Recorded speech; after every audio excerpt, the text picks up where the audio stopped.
ọ bụrụ ugbu a ka ị malitere iso anyị ọ bụ ihe na-eme n'obodo kunu na-ele taa anyị na-akpa maka ụlọ ala a ga-ebi a ga-eme nkwapụ kedu ka esi ebi kedu ndị ma maka ya ụmụ akọrọngwa niile metụtara ihe gbasara ibi n'ụlọ ọ bụ otu n'ime ihe ndị na-eme n'obodo ọ bụ otu n'ime ihe na-eme n'obodo na isi mbido telivishọn. Aha m ka bụkwa Chidiebere Ugboaja. Ọ bụ mbụ onye ndu gị. Biko ndị bidoro lewe ihe omume a n'isi mbido anyị jiri bido mewie ana m asị unu ọ bụrụ na ihe unu na-ahụ kemgbe masịrị unu biko unu ga-agba mbọ na-edetara anyị ụmụ nkenke ozi dị iche iche iweta akwụkwọ na mkpịsị edemede gị aga m agwa gị ebe ị nwere ike idetara anyị nkenke ozi ndị dị ready. Ị nwere ike ịga na Facebook ka ịhụ ebe iti taipụọ Sylvester Chidiebere Ugboaja na Facebook. Onwe ihe ọbụla ibu n'obi ga-agwa m ị nwere ajụjụ ị nwere ihe dị iche iche ị nwere ntụziaka ị nwere suggestion ihe ọbụla ị chọrọ ịgwa anyị anyị na-asị gị gaa n'ebe dị otu a Sylvester Chidiebere Ugboaja na Facebook ịpịa ya gị kwuo ihe dị gị n'obi. Ị nwekwara ike zitere m ozi na nke bekee kpọrọ email igwe nzirịta ozi gatekeeperchidi@yahoo.com gatekeeperchidi@yahoo.com. Gatekeepers ihe niile small letter GATEKEEPERCHIDI @yahoo.com. Ọ bụrụ na Igbo ka anyị na-atapịa ya ọ bụ amapụ nke ahụ ọ bụghị mmadụ niile gbasara abigbidi efegighe ejikilemene nyi ọpikpo mba ka hapụ nke ahụ maka ụbọchị ọzọ. Mana chetakwanụ na isi mbido telivishọn ihe anyị bịara ịrụ ebe a bụ ka anyị nwee ike na-ewetara gị ụmụ ozi ma ihe aṅụrị ihe mmemme dị iche iche. Biko echefukwala na ihe ọbụla ị chọrọ ime ịkpọtụrụ anyị n'isi mbido telivishọn tụmadị ọ bụrụ ihe metụtara Igbo anyị ga-agba ọsọ bịa kọvara gị ya ma mekwa ya ka ọ pụta ihe. Marakwa na ọ bụrụ bekee sị na if you don't say here I am nobody can say there you are. Ọ dị mma nke ahụ bụ ichetara gị ihe dịrị gị n'ihi na onye mee ngwa ngwa o meghara ọdachi. Ọ dị mma anyị na-aga n'ihu na ihe na-eme n'obodo tụmadị na nke mpaghara ụlọ housing landed property na ihe ndị ya na ya so ụmụ akọrọngwa niile so n'ime ndị na-abata ugbu a anyị ekwuola gbasara mmekọrịta dị n'etiti ndị a na-akpọ landlord and tenant. Mmadụ ole nwere ụlọ n'obodo a ụfọdụ na-asị na ka ha jee nweta ụlọ nke ha ụlọ nke m achọrọ m nsogbu landlord ha gazie n'ime ọhịa ga rụọ obere ọwụkwa na ọ dịkwa mma ịga mana ị ga na-eleru anya maka o nwere ebe ị ga-aga rụọ ndị mmadụ abịabeghị abalị abụọ ị ga-akwabata ndị amaka ekwu abata ị ga-emechara ha garị na ofe bifo ha n'ala. Chukwu agaghị ekwe nke ahụ abụghị ihe ọpọshọn n'aha Jizọs. Mana anyị kwuru gbasara mmekọrịta dị n'etiti onye nwe ụlọ na onye Biebi nakwa rights ikike onye Biebi nwere nakwa ihe iwu Lagos State Tenancy Law kwuru. Na-agba nke abụọ nke anyị nọ n'ime ya ugbu a anyị ga-akọ maka ndị Nigerian Institute of Estate Surveyors and Valuers Lagos State Branch. O nwere ebe nwere obere ọnọdụ ihe a na-akpọ fair housing fair anyị garuru wee hụ ha. Enwekwara n'ụfọdụ ihe ha kwuru gbasara ihe na-eme n'obodo. Ọ bụ ya ka anyị jiri nwee ihe na-eme n'obodo ihe gbasara housing. A sị na ịma na gọọmenti nwere dara mba inye onye ọbụla ụlọ na Lagos steeti adara mba na ya wee na-asị na ọ ka fọrụchara ihe ha ka nde 17 nde mmadụ 17 17 million people ndị na-enweghị ụlọ n'ala anyị. Ka ahụ bụ nnukwu ihe ihere maka na ihe ọ pụtara bụ na enwere ndị bi n'ama karịa ndị bi n'ụlọ. Ọ jọgburu onwe housing deficit kedu ka mmiri si baa na ya bụ opi ụgbọgụrụ ndị Nigerian Institute of Estate Surveyors and Valuers Lagos State na-enye ntụziaka na-akọwa n'ihe dị iche iche na ọ ga-enwerịrị ka mmiri si baa n'opi ụgbọgụrụ ahụ. Ihe mbụ ha na-arụtụ aka bụ na ndị gọọmenti etiti ma nke steeti ma nke ọchịchị ime obodo onweghị onye ji ekpọrọ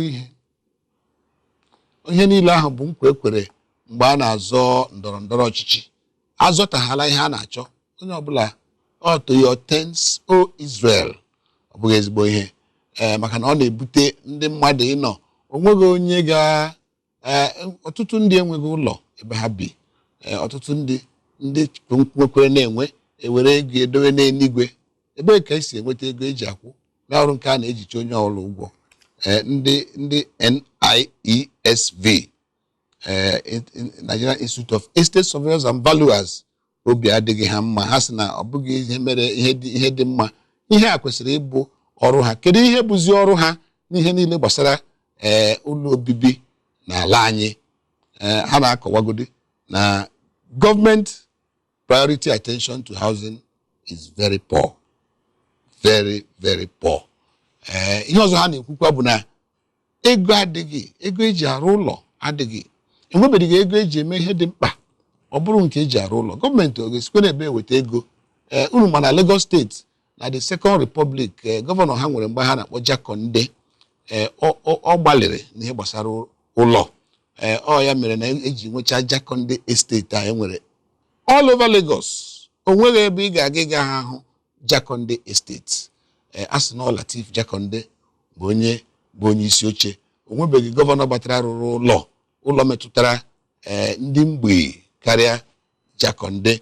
Ọ dị mkpa na anyị bọrọ karakara ma gba mbọ hụ na anyị belatara ọchịchọ achọrọ na ihe gbasara ụlọ obibi tụmadị na Lagos State. 17 million dị nnọọ nke ọ dị ukwuu. Biko ndị Nigerian Institute of Valuers ha sị na enwekweghị ego. Ihe a bụ nke abụọ ha rụtụrụ aka gbasara ihe kpatara ya, maka na o nwere ihe mere ede ji bee nwee. Ha sị na ego adịghị, nke bụ na gọọmenti anaghị eleru anya n'ihe gbasara ụlọ dịka ha kwesịrị, mara na ọ bụ ihe pụtara akpụ. Nke ọzọ bụ na ego adịghị. Enwekwaghị mortgage houses. Mgbe mbụ enwechara mortgage houses, even though na ọ bụghị ha si ha rụọ ka ha na-arụ, mana mortgage houses ihe ekwere nwee bụ onye chọọ ịrụ ụlọ ka ha nwee ike na-ewepụta ego na-enye ọha obodo iji na-arụrụ ụmụ obere ọ bụrụ mkpa ọkụkọ ka ha rụtara ya bụrụ nke ha. Ọ bụ ya ka a na-eme. Ebekwenu ka a ga-esi weta ego a ga-eji eme nke ahụ. Ya bụ ihe bụ nnọọ ihe tara akpụ. Ndị NIESV Nigerian Institute of Estate Surveyors and Valuers ha na-atụta aro dị iche iche na-asị na gọọmenti nwere ike ime ofu ihe ma ọ bụ ọzọ gbasara nke a, maka na ihe afọ ike eme ka afụrụ ọka ndị Igbo si ekwuye. O nwere ha na-akpọ PPP, Public Private Partnership. Public Private Partnership ọ bụ gịnị ka okpokpo oyibo ahụ pụtara? Ọ pụtara na ndị nnọrọ onwe, ndị nkịtị a ga-achọ ụzọ ndị nkịtị ga-esi ha na ndị gọọmenti ga-esi mekọrịta were nwee ike rụpụta ụlọ ole na ole based on ihe a chọrọ. O nwechara ụzọ a ga-esi eme. Onweghị ihe a chọrọ ime ụzọ a ga-esi eme agaghị adị. Enwere ike gbakọta gọọmenti weta ego, weta ala, ndị nnọrọ onwe eweta ego eji arụ ya, arụchakwana ya ere ya n'ụzọ ga-adị mfe, ụzọ ga-adị nro, ụzọ ọ gaghị esi gbakọ ndị emere ya aka. Maka na ụlọ dị mkpa. Ụlọ abụghị ihe a na-eji eme ka oge aga. Ụlọ bụ ihe abụọ dịkarịchara mkpa na ndụ. Iwepụ nri, ihe ọzọ na-esote bụ ụlọ obibi ebe a ga-ebi. Ọ ya bụ na Public Private Partnership gakwa enye aka dịka ndị NIESV siri kwu. Ha na-ekwukwa na ha onwe ha nwere ike inye aka ka esi tụkọnata ego. Ndị NIESV, ndị ọha estate agents, ha sị na ha nwere ike inye aka tụkọnọ ego wee nwee ike maka anyị kọọ mamịrị ọnụ ọgbọ ụfụfụ ọ dị mkpa enwere ndị ga-apụta sị na ụlọ adịghị na-enwedịghị ụlọ ihe ọ pụtara bụ na ọ bụghị na ụlọ adịghị ihe ọ pụtara bụ na ndị dị adị ego ha dịcha n'eluigwe ịpụta ịjụ ego ole ka ụlọ adakwara na eji ị nwere ike iji rentie asị gị na 700,000 800,000 gị lechakwa n'ebe ị na-ebi ọwụghị paradise ebe kwere ka isi eweta 700,000 every year ị ga-eji na-akwụ ụgwọ ụlọ ego ole ka ị na-erite n'ụgwọ ọnwa ị nwedịrị nke bụ ọrụ m afọ ọ bụghị ihe niile ka ihe ndị a niile ka a na-eleba anya wee na-asị kedu ka esi akwa ya bụ onye ukwu gwara gọọmenti ga-enye aka ha na ndị nkịtị dịka ndị Nigerian Institute of Estate Surveyors siri kwu ka a mara ka a ga-esi ata ya bụ ọjị ọ dị mma tupu anyị aga n'ihu aga m achọkwa ka m chetere ndị niile nọ n'ahịa ihe gbasara ihe ụlọ ị na-ere windo ị na-ere ọnụ ụzọ ị na-ere tile ị na-ere zinc ọ bụ ceiling ka ị na-ere ka ọ bụ ngwongwo eji ebi n'ụlọ interior decoration cotton ihe ọbụla ị na-eme ọ bụ cement ka ị na-akpụ blọk ekwe maka igwe eji akpụ ya ihe ọbụla metụtara ụlọ ọ bụ anyị bụ ndị ga-eme gịnị ndị ga-eburu gị bugara ụwa ọ dị mkpa na ị get in touch with me ị nwere ike gaa na Facebook nke bekee na-akpọ Facebook Sylvester Chidiebere Ugboaja ịtaipụọ ya Sylvester Chidiebere Ugboaja ọ ga-agba gị nwee ike gwa anyị onye ịbụ mgbe ahụ ma akpọzie gị n'ekwentị anyị akpa gbasara ya ihe ọ na-erikwe na-abụghị nnukwu ihe ma ọ bụ ị gaa n'igwe nzirịta ozi nke m Gatekeeper Chidi GatekeeperChidi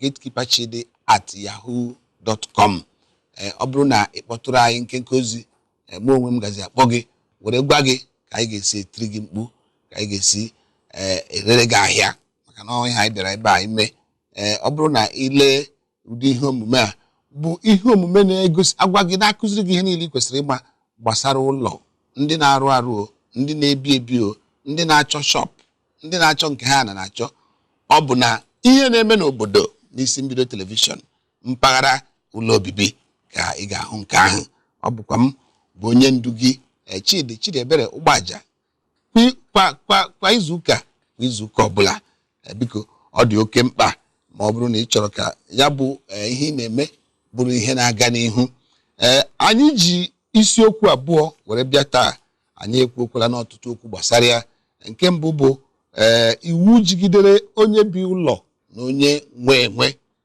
ndị Lagos steeti na-akpọ ya Lagos State Tenancy Law obi dị anyị ụtọ maka iwu ahụ nke gọvanọ Fashola mere maka ọdịmma ndị na-abatabeghị mbụ ọha iji ekwue ka ha mara ihe merenụ tupu anyị ala aga m agakwa through it again ka ị nwee ike ịnụ marakwa nke bụ ikike ị nwere na ikike nke inwe gị okwu ọzọ anyị jikwa bụ ihe gbasara atụmatụ dị iche iche ndị Nigerian Institute of Estate Surveyors and Valuers na-ewepụta ka a mara ka esi akwa onye ukwu gwara n'ihe gbasara ụlọ obibi a sị na enwere nde 17 ya bụ 17 million houses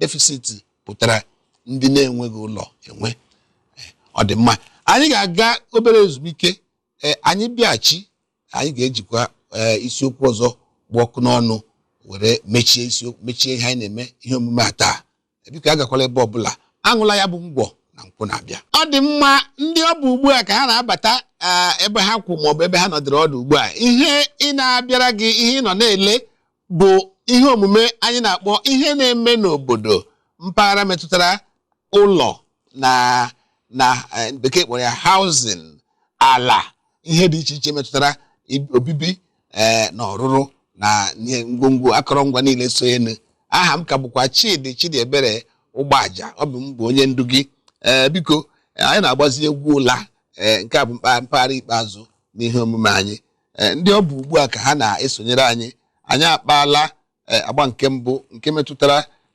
mmekọrịta landlord na tenant onye obibi na onye rụrụ arụ kedu ikike onye ọbụla nwere tụmadị nke onye tenant anyị ekwucha na ihe ndị ahụ anyị tụkwara aka mkpa ọ dị na gị na landlord gị nọ n'udo ma gwakwa ndị landlord bikonu akpọrọ gị landlord mana chetakwa na ịbụghị Chineke ndị bekee si tamper justice with mercy enwere ihe dị law kwuru law Lagos State Tenancy Law nwere nchekwa ha nwere pụrụ iche gbasara onye biebi kedu ka ị ga-esi protect gị n'onwe gị onye obibi ọ bụrụ na gị na landlord ọ bụrụ na unu emekwatazi gị landlord kpọpụ gị ụlọ ikpe ihe dị iche iche ige ma ọ dị mkpa na ị nwetara onye ọkaikpe nke gị ga-enyere gị aka gbaa mbọ hụ na landlord emeghị gị jankara treatment gịnị bụ jankara treatment ebe a na-akpọta mmadụ si ya na ọza aha gị zaa ihe niile dị n'ụwa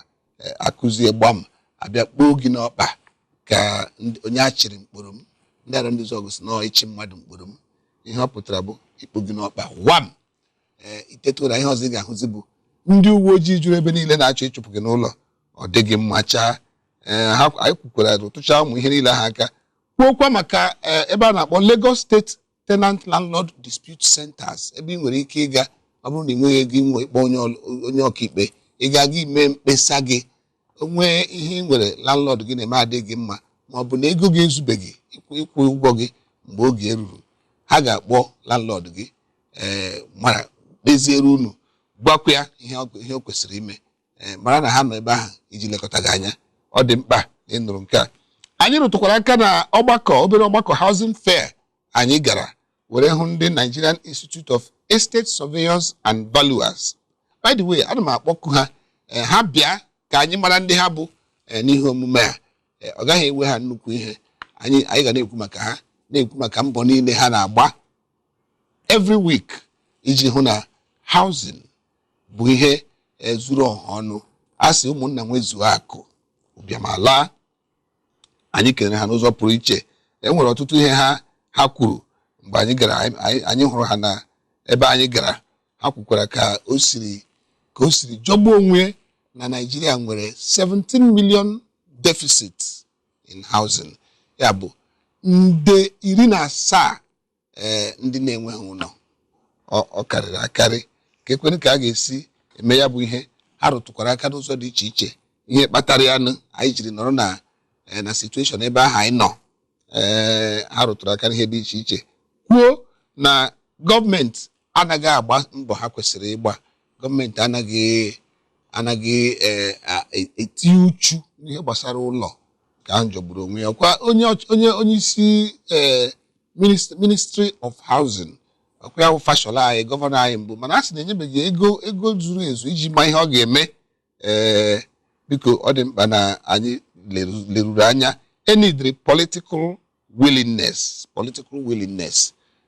ha rụtụkwara aka kwuokwa na ego adịghị ọ bụrụ mgbe e nwere mortgage houses ọ gara ịmagbu onwe ya mortgage houses adịkwaghị ha adịkwa na-adị ha na-achọ ka ha si agbara onwe ha mgbere ọ bụghị iwe ịchọ ego ha ga-eweta ga-kechie si na ha nyere mmadụ ka o were rụọ ụlọ biko gọọmenti kwesịrị ilebacha anya na ụmụ ihe ndị ahụ ọtụtụ ihe ọzọ ha kwukwara bụ na ha nwe na onwe ha bụ NIESV nwere ike ịchọ ka ha ga-esi gbakọrịta wekọta ego ọnụ ka e were nwee ike ịrụ ụlọ ndị a private public partnership gọọmenti ọ bụrụ gọọmenti iweta ala achọzie ndị ga-eweta ego ọ dị mkpa ọ dịghị mma na ndị mmadụ na-agagharị onwe onye nwere ebe obi onwe onye ma ihe ọ ga-eme ịhụkwana ahụ ebe ị ga-ebi agwa gị na ego dị na ya ego ọ bụghị ihe eji ọnụ akọ biko a ga-achọ ihe a ga-eme ya bụ ihe ndị NIESV ha nwekwara ihe ha na-akpọ National Housing Summit every year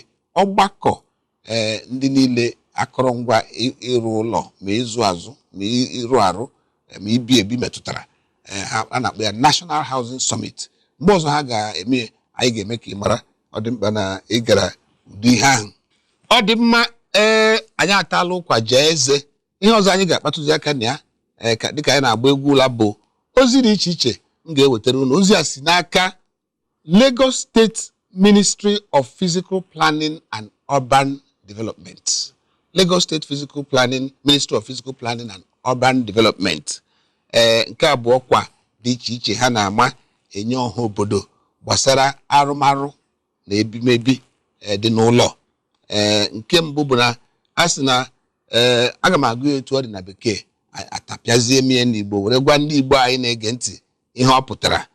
Building, selling or trading on right of ways or road setbacks. Ọ dịghị mma na ịchọ ịrụ ụlọ gbaa mbọ hụ na ịrụghị ya n'elu ebe nwere ebe moto si aga, ebe gọọmenti na-amapụtaghị maka ịrụ ụlọ. Gị ga na aga rụọ ụlọ maọbụ chọọ ihe ị na-ere si na ị na-ere ahịa maọbụ na kwanye ngwongwo ahịa na ya. Ọ dịghị mma, ọ jọgburu onwe ya. Ị nwere ike ibute ihe ọghọm, ihe bekee na-akpọ accident. Ha si biko ọ dịghị mma mmadụ ime nke ahụ. Ọ dị mma. Ihe ọzọ bụkwa ịrụ ụlọ n'ebe enwere right of way, building within utilities right of way. Ya bụ ihe dịka ebe pipe ndị electric company dị, ihe dịka ndị NEPA, ndị PHCN, maọbụ high tension corridor, high tension wire, maọbụ n'elu NNPC pipeline, maọbụ gas pipeline, maọbụ ebe mmiri pipe siri gafe. Gọọmenti gbacha ebe ụmụ ihe niile adị, ọhịa o ji adị mma. Ha na-asị ịchọba ịrụ arụ, even ọrụ na ị ka na-eche echiche ịrụ ụlọ, ị ga-agba ọsọ were ije gbaga na Ministry of Physical Planning and Urban Development. Ọ dị na Secretariat Block 15 Alausa Ikeja, ka ị ga jụta ha sị ha biko ana m eche ịrụ ụlọ n'ebe dị otu a. Ha ga-edu gị, ndị gị na ha ga-eso ha bịa lee ebe ahụ. Gbaa mbọ hụ na onwe gị ihe ndị a m gụpụtara dị na ya, onwe gị gas pipeline maọbụ PHCN dị na ya, maọbụ NNPC pipeline, maọbụ drainage canals, tụmadị nke drainage. Akwụkwọ hụrụ ihe mmiri, udu mmiri abịabekweghị n'uju ya o.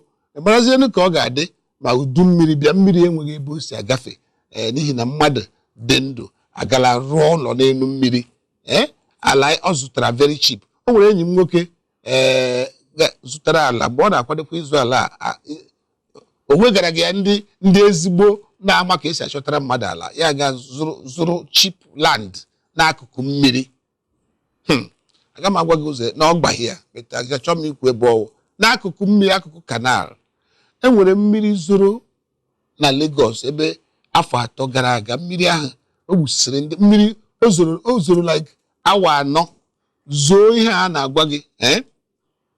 Ịmakwa eso m na ndị gara kpọpụta ma nwunye ma ụmụ ya ma ndị ya na-abi maka mmiri toruru na fan.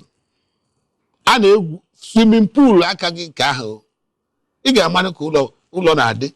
Anyị gwuru mmiri ma ndị nọ n'elu closet, anyị ga-akpọpụtacha ha na-akpọti ha na jeep ya dị outside. Mmiri riri ụlọ ya ruo na zinc. Ebe ọ na-eme gịnị? Ebe ọ na-arụ na cheap land. Ịhụ na ya ụlọ ahụ sef o so na ihe mere eji nwee that flooding. Ọ dịghị mma. Ọ bụ ihe ozi ọzọ si na Ministry of Physical Planning and Urban Development. Ha sịkwa construction, renovation and demolition without planning permits. Enwere ndị anaghị enwe permits. Ị chọrọ ịrụ arụ, ị chọrọ edozi, ị chọrọ ịkụda, ị ga-aga na ụlọ ọrụ na-ahụ maka Physical Planning and Urban Development, Lagos State Government, ka ha ịnata ikike ị ga-eji eme nke ahụ. Ihe niile a nwechara reason. Biko asịla nọ na ịma ihe ị na-eme ka ị mara. Ha bịakwana ha agwa gị nke wee eziokwu maka echi. Ọ dị mkpa. Building contrary to the planning permit granted. Ya bụ ịpụta asị gị ọrụ na ị natara ikike ịrụ 1 dekin, ị ga rụọ 5 dekin. Ọkwa ọnya ka bụ ọnya ka ị siri maka otu ụbọchị gburugburu ma ndị ga-anwụ anwụọ ma ndị nke ahụ bụzi penny wise pound foolish ka ahụ adịghị mma. Commencement of petrol filling stations without planning, information and clearance. Maka na iji ego ịpụta gị ga chọrọ ofu ebe sụchapụ sị na ị chọrọ ịrụ filling station. Ị nwere marketing license. Biko ị ga-agagodi n'ụlọ ọrụ na-ahụ maka Lagos State Ministry of Physical Planning and Urban Development ka ha gwa gị ma ebe ahụ emere maka ịrụ petrol station. Ịmakwa ihe petrol station ma fuel ma diesel ma kerosene ma oil. Ịmaghị ma ebe pipe NNPC pipe gas line ma ọ bụ gịnị siri gas pipe siri gafe. n'iru petrol station biko ọ dị mma na anyị na-take laws into our own hands. Development of estates without layout approval. Ịma na ihe na-ewuzi ugbu a bụ nwaada ọbụla ị hụrụ ọ chịrị akwụkwọ bịa zụrụ ala na anyị nwere ala na Lekki, anyị nwere na Ibeju Lekki, nwee na Ikorodu, nwekwa na ebe dị iche iche. Biko ọ dị mkpa na unu ji ihe bekee kpọrọ approval. O nwere asambodo a na-enye tupu inwe ike inwe ntụziaka sụchasịwa ọhịa ebe ị chọrọ ire ala. Ị ga-ahụrịrị ndị Lagos State Ministry of Physical Planning and Urban Development ka ha gwa gị ma ebe ahụ ziri ezi ma ọ na ozighị ezi. O nwere ike ibe ebe a mapụtara maka ama egwuregwu were ụlọ rụchie. Onye ka ị megbutere onwe gị ka ị na-eme maka na ndị ọ bụ ọrụ ha ga-abịa kutuo ya n'egbughị oge. Ọ dị mma ebe a ka anyị chere anyị ga-apịachi ya. Igbo ndị ọma na-ele anya, amakwa m na izu ụka na-abịanụ o nwere ndị anyị linere up, ndị dị iche iche, ndị ọkpọkpọ ndị mma ihe ekwe na-akụ na ihe gbasara housing and land na ụmụ ihe ndị ọzọ niile so enu. Ha ga na-abịa n'ihe omume a. Anyị sị ka anyị were nke a were tụọ gị akpịrị, anyị were kwuo nke a were mee ihe bekee na-akpọ nkọwa. Ọ bụ ya ka anyị mere. Eji m n'aka na ịmụtala ihe ole na ole nke iru ụka n'ihi na ndụ bụ isi. Bikonu ndị Igbo, ndụ mmiri ndụ azụ, mmiri atala azụ anwụla. Ụbọchị nta ka anyị chụọ n'Owere nchi. Chetakwa na ị nwere ike izitere anyị nkenke ozi ma ọ bụ ogologo ozi etu ọ bụla i siri chọọ ya. Ndị chọrọ ka mụ na ha kwuo, gaanụ na Facebook m, taịpụọ dega aha Sylvester Chidiebere Ugboaja. Ị ga-ahụ ebe foto m dị ya. Ide ihe ọbụla ị chọrọ, ajụjụ ọbụla ị chọrọ, ihe ọ bụrụ na ị bụ onye chọrọ ihe ọbụla ị chọrọ ịgwa anyị, ị nwekwara ike gaa n'igwe nzirịta ozi gatekeeperchidi@yahoo.com. gatekeeperchidi@yahoo.com. Small letters throughout. GATEKEEPER Chidi CHIDI ihe ọbụla ị gwara m ịchọọ ka anyị tiere gị mkpu, ka anyị kwuoro gị okwu, ka anyị rere gị ahịa, anyị mere gị advert, idere m, anyị apụta ma akpọzie gị, anyị gwa gị ihe ọ na-ewe. Ntọntọ ihe oge oke ihe ọbụla gbasara housing. Ịchọkwanụ ka ị bịa na ị chọrọ, o nwere ihe ị chọrọ ikwu dị gị oke mkpa, ị chọrọ ka ị bịa na ihe omume a ka anyị n'olu gị, ọha n'olu gị. Ọ dịkwa mma, anyị ga-anabata gị n'ụzọ pụrụ iche. Biko echefukwala na ọ bụ isi mbido telivishọn. Ebe a ka telivishọn niile nọ bido, naanị Igbo maka ndị Igbo, ma ndị ọgọ anyị unu bụcha ndị Igbo, ma ndị na-akwado ịnụ onye Igbo unu bụ ndị Igbo. Anyị na-ekele unu n'ụzọ pụrụ iche wee na-asị unu jisi na ike. Anyị ekwubuola ya mbụ, ndụ mmiri ndụ azụ. Ụbọchị nta ka anyị chụọ ọnụ n'Owere nchi. Aha m bụ Chidiebere Ugboaja na-asị gị sonyekwara anyị n'izu ụka na-abịa abịa. Ndị Igbo ka emesịanụ.